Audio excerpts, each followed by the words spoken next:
वसुंधरा राजे सिंधिया ने सचिन पायलट को कहा अधर्मी।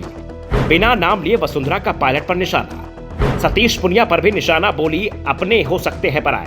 राजस्थान के सीएम वसुंधरा राजे सिंधिया एक बार फिर सक्रिय हो गई हैं। वो प्रदेश का दौरा कर रही हैं। वो बात अलग है कि दौरे निजी होते हैं, लेकिन इन निजी दौरों में भी वसुंधरा को देखने के लिए भारी भीड़ जुटती है। वसुंधरा बीजेपी विधायक गोपाल मीणा के निजी कार्यक्रम में शामिल होने के लिए डूंगरपुर पहुंची थी। यहां जब उनसे सतीश पुनिया और सचिन पायलट को लेकर सवाल किए गए तो उन्होंने कोई जवाब नहीं दिया, लेकिन मंच से बिना किसी का नाम लिए दोनों पर ही निशाना साध दिया। वसुंधरा ने कहा, विकट परिस्थितियों में चट्टान की तरह डटे रहो। कई अपने पराये हो सकते हैं। ईश्वर में आस्था और खुद में लड़ने की क्षमता रखो, फिर तुम्हारा कोई कुछ नहीं बिगाड़ सकता। हमें चिंता नहीं उनकी, उन्हें चिंता हमारी है। हमारी नाव के रक्षक सुदर्शन चक्रधारी हैं। साफ है, नाम भले ही किसी का नहीं लिया, लेकिन निशाना सतीश पुनिया ही थे। पुनिया और वसुंधरा एक ही पार्टी के हैं, लेकिन दोनों के बीच रिश्ते दोस्ती के नहीं दिखाई देते। दूसरी ओर वसुंधरा ने सचिन पायलट पर भी निशाना साधा और उन्हें अधर्मी तक बता दिया। इसे लेकर वसुंधरा ने एक कहानी सुनाई। वसुंधरा ने पायलट का कहीं नाम तो नहीं लिया, लेकिन इशारा सीधा सीधा उन्हीं की ओर था। बीजेपी नेता, भक्त और भगवान की कहानी सुनाई। एक गांव में एक भगवान का सच्चा भक्त और एक अधर्मी रहते थे। दोनों में लड़ाई थी, पर दोनों ही मंदिर जाते थे।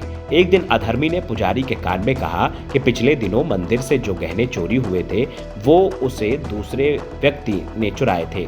पुजारी ने मान लिया और दूसरे दिन भगवान की भक्ति में लीन उस व्यक्ति को चोर समझ मंदिर में नहीं घुसने दिया, पर वो रोज आता और भगवान की सीढ़ियों पर ही ढोक लगाकर चला जाता। एक दिन वो भगवान की सीढ़ियों पर ढोक लगाकर घर जा रहा था, तभी अचानक कार से टकरा गया।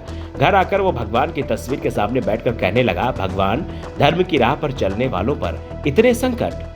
साफ है, वसुंधरा ने खुद को भगवान का भक्त बताते हुए कहा कि उन्होंने कुछ भी गलत नहीं किया, लेकिन सबसे ज्यादा मुश्किल में वो ही घिरी हुई हैं। पार्टी के अंदर सबसे ज्यादा निशाना वसुंधरा को ही बनाया जा रहा है, तो दूसरी ओर सत्ताधारी दल की ओर से भी उन पर निशाना साधा जा रहा है। हाल ही में वसुंधरा के खिलाफ पायलट ने अनशन तक किया था।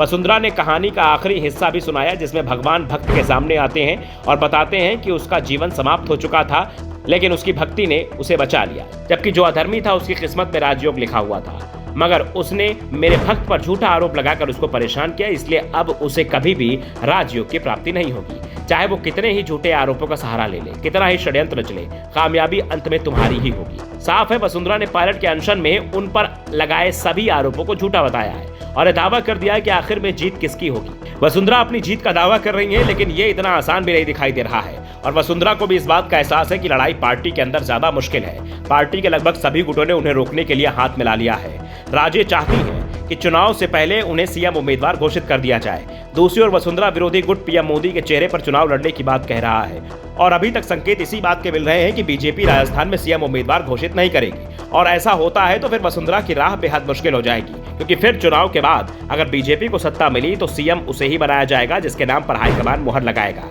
और यह तय है कि वो नाम वसुंधरा का नहीं होगा। Bureau report, the Navdarpan news.